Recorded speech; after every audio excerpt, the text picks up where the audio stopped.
Et en avançant plus les pas,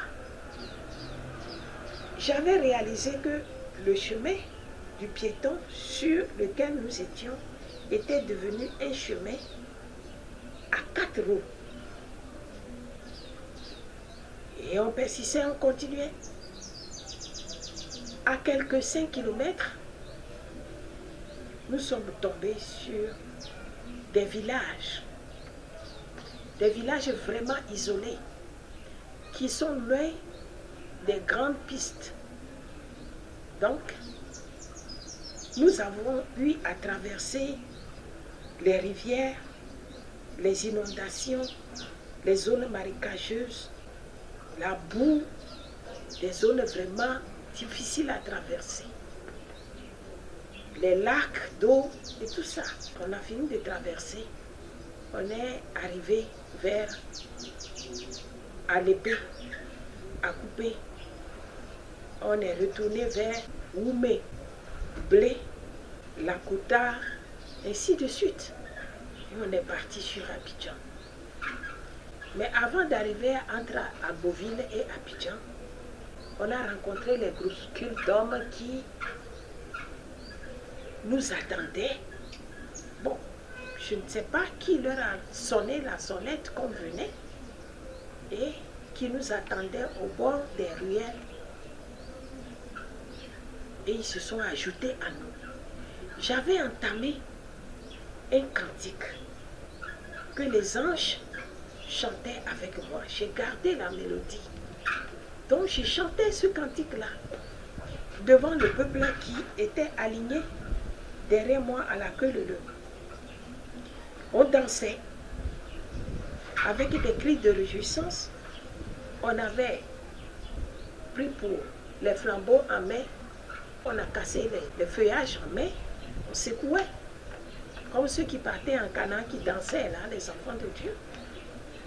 Et le groupe devenait au fur et à mesure nombreux. On devenait de grands nombres, en tout cas.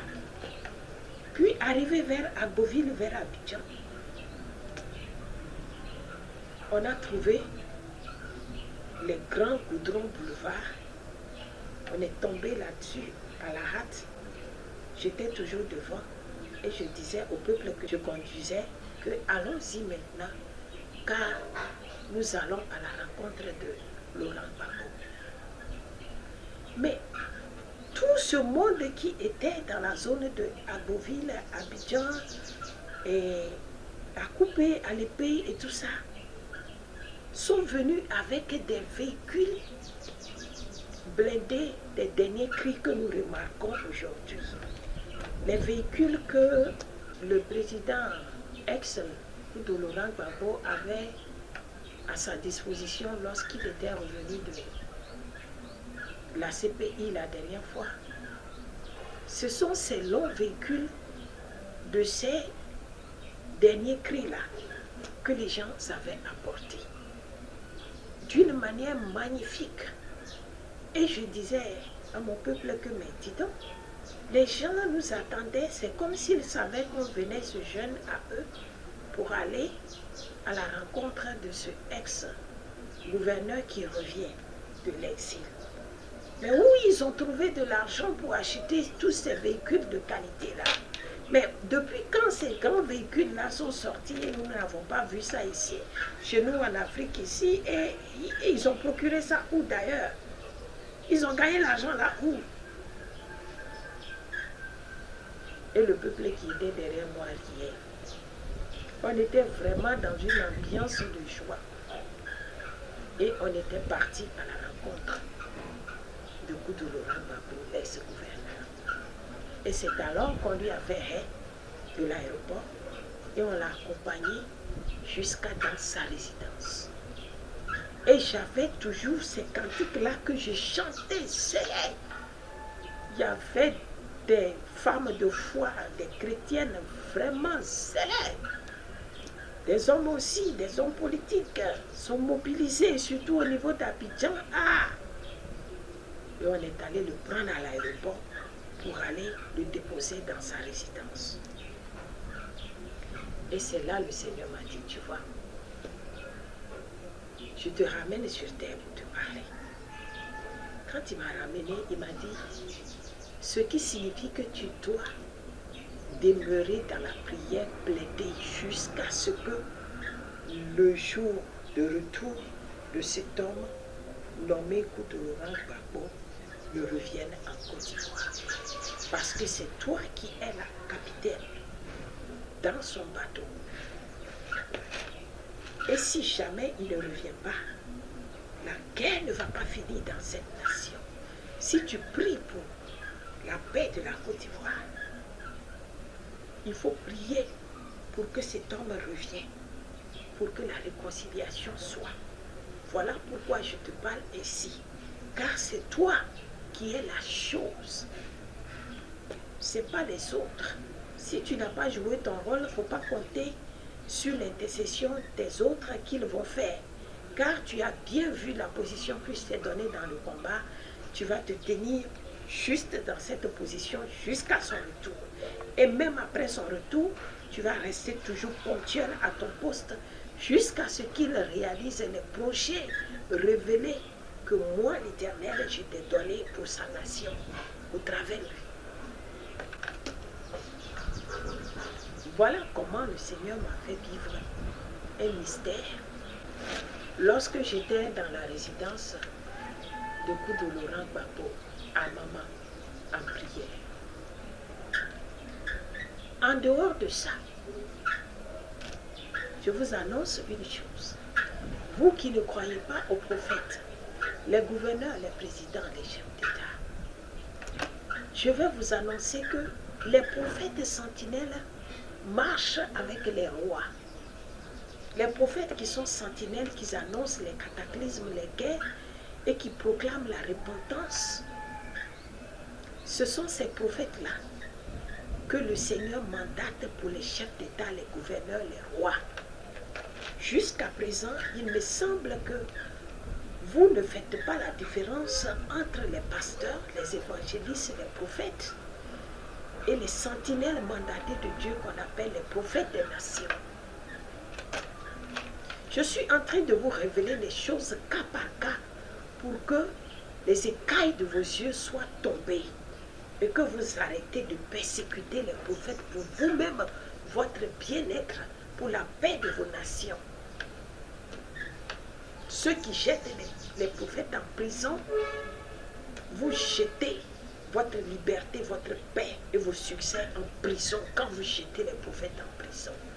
Laissez-moi vous dire, avant que le fils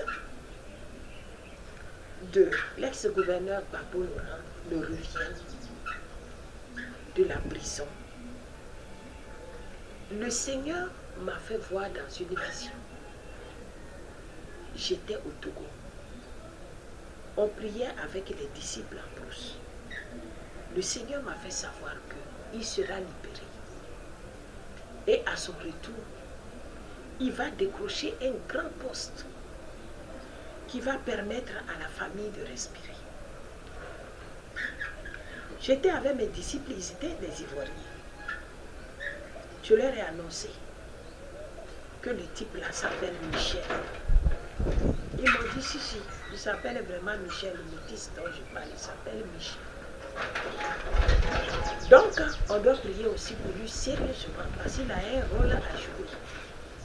Dieu l'a aussi oint pour jouer un rôle dans sa nation. D'une manière intelligible.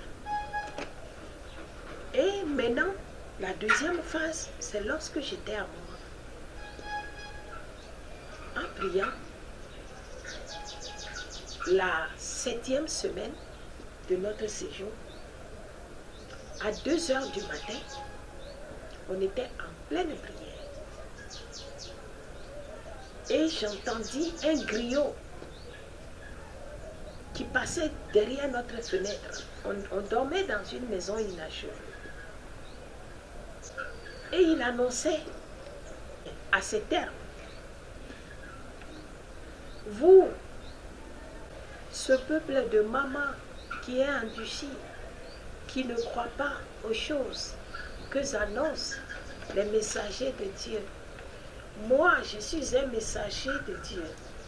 je suis venue vous dire et vous annoncer de vous préparer car votre fils et votre petit-fils, Michel Gbagbo, va revenir au pays bientôt. À son retour, il viendra visiter ses parents à Maman. Mais depuis que vous devez vous préparer pour vous organiser et organiser son accueil, vous êtes là les bras croisés. Vous ne priez pas. Vous n'avez pas désarmé vos cœurs de la haine. Vous ne vous préparez pas avec la gaieté pour l'accueillir. Chacun est dans sa position de division, de dispute, de querelle et de doute. Alors, si vous agissez ainsi, il reviendra auprès de vous, ses parents, mais il se sentira orphelin. Or, si vous organisez pour lui la chaleur parentale, à son retour, il tissera une alliance plus particulière avec vous. Il attirera une bénédiction sur vous. Vous serez bénis. Votre misère, votre malheur que vous vivez ici, il abolira une partie de ces tâches et vous aurez la joie. Mais je ne vois en vous aucune joie. Aucun ne se dispose pour lui préparer cet accueil chaleureux-là. Pourquoi vos cœurs sont si tortueux? Le Père éternel, mon Dieu, m'a envoyé pour vous annoncer que Michel, votre fils et votre petit-fils, est proche. Il est à 2 pas de son village, Maman. Je vous l'annonce. Puis il prend ces trucs de griots là en main, puis il tape. Kingong, kingong, gogong, gong, gong, gong. Réveillez-vous, tout le peuple du village, vous qui dormez, c'est à vous que je parle. J'annonce mes paroles. Ces paroles vous concernent. Réveillez-vous. Gong, ging, gong, gong. Et il parle. Moi, j'étais en prière avec mes disciples. Je ne pouvais pas imaginer que c'était dans une vision. Parce que j'attendais la chose comme si la personne passait derrière notre mur. J'ai poussé une curiosité et j'ai fait sortir ma tête vers la fenêtre pour voir qui passe la nuit là et qui dérange les gens.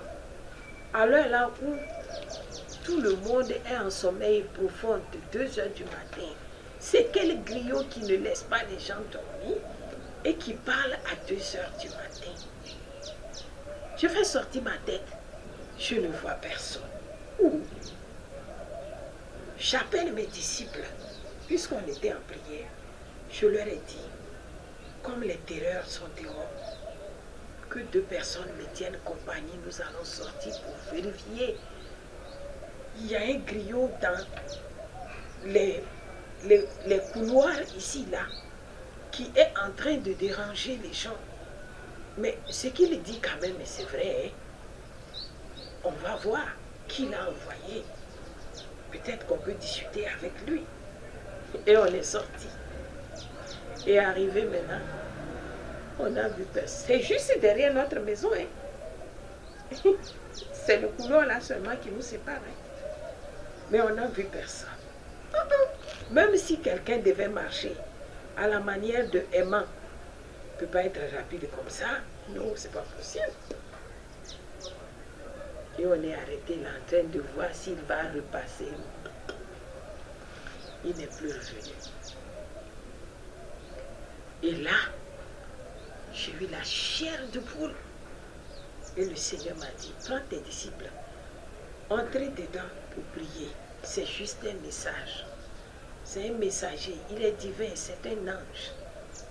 Il a fini sa part, il est parti. C'est pour que pendant que tu es là, avec tes disciples, vous puissiez faire ce débat-là pour préparer le retour de ce Michel Gbagbo en question. C'est juste une commission. D'accord? Et nous avons pris aussi cette page-là sur notre table. Voilà. Des choses qui confirment que la nation de la Côte d'Ivoire, les anges de Dieu veillent au grain sur chaque action. Et il mentionne aussi la négativité du comportement et de la pensée de l'homme vis-à-vis de son prochain, d'autrui. Je souligne ça. Vous savez, dans le livre des prophètes, avant que Dieu ne fasse des guérisons à Betchada, à l'époque, au travers des prophètes, là où Élisée restait beaucoup là, le prophète Élisée,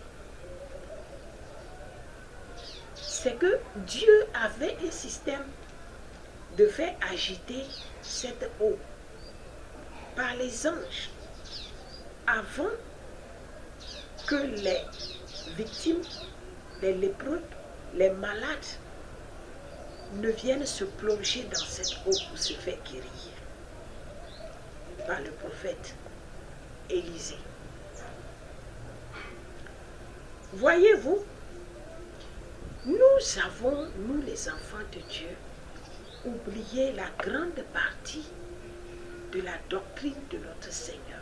Nous disons que c'est dans l'ancien temps que les anges paraissent, que c'est dans l'ancien temps que Dieu parle au travers des prophètes.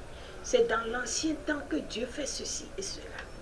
Donc vous voulez me dire que lorsque les enfants de Dieu disent l'Éternel Dieu est un Dieu omniscient,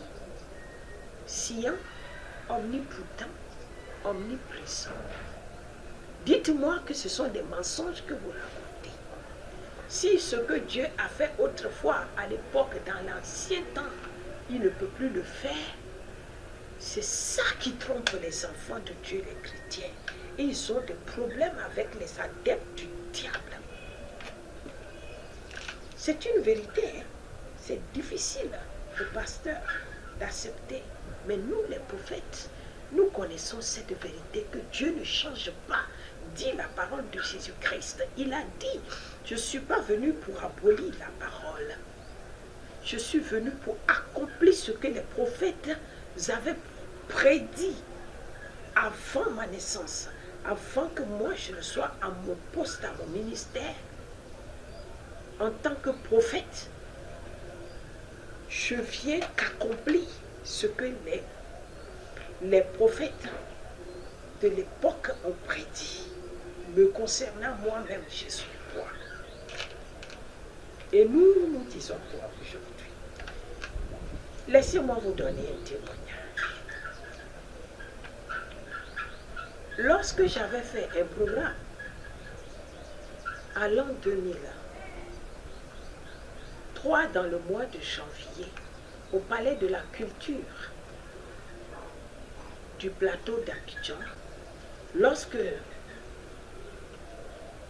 j'avais organisé ce programme, c'est sous révélation. J'ai déjà fait ce programme-là dans la nation togolaise. En l'an 2002, avant que le président ex-Sékou Laurent Gbagbo ne monte au pouvoir, quand j'intercédais pour les situations économiques africaines, le Seigneur m'avait ordonné d'organiser un programme à l'école de la Fatale. La pastorat africaine siège, c'est au Togo. Et au cours de l'organisation, le Seigneur m'a demandé d'établir un trône qui représente un grand trône de Dieu sur la terre, en Afrique, ici chez nous. Donc, j'ai été inspirée. La manière dont les rois anciens décoraient leur trône royal, j'ai ordonné à ce qu'un trône soit décoré comme ça par le service 20 heures. Et on a déposé le trône au cœur de notre programme. Et nul serviteur de Dieu ni servante de Dieu n'a été assis sur ce trône-là. On a fait 3 nuits d'intercession en faveur de l'Afrique pour l'économie. C'était à l'époque là où le Seigneur m'avait révélé pour la 3e fois l'échec économique africain. Et donc, il m'a fait savoir aussi dans une vision que les hommes de la chair ont pris son trône. Voilà pourquoi il s'est reculé de l'Église des nations, des gouverneurs. Il s'est reculé de tous ceux qui font le corps présidentiel de nos nations. Il ne les dote point de sa sagesse pour qu'ils puissent faire l'affaire du peuple, parce que ils ont tous pris la place de Dieu dans les temples, dans les lieux d'adoration, les lieux de culte, les églises. Ils ont pris, lui, Dieu l'Éternel, le Seigneur Jésus. Sa place est prise par les hommes. Ils ont occupé tous les postes où ils devaient venir rester pour procurer la paix, pour fructifier les finances, pour faire quelque chose de bien-être en faveur de ce peuple-là. Ils ont pris sa place, son trône, ils l'ont confisqué. Et comme en venant, il n'a pas trouvé de trône pour s'asseoir, il a jaspiré, il s'est reculé en arrière. Il a abandonné le peuple aux vautours et aux dévoreurs que nous constatons aujourd'hui. Quand le Seigneur m'avait révélé ça, j'étais dans un moment de 40 jours de jeûne en faveur de nos nations africaines. Et c'était la période de la Pâque. J'ai l'habitude de prendre 40 jours pour conduire le peuple de Dieu à une nouvelle espoir.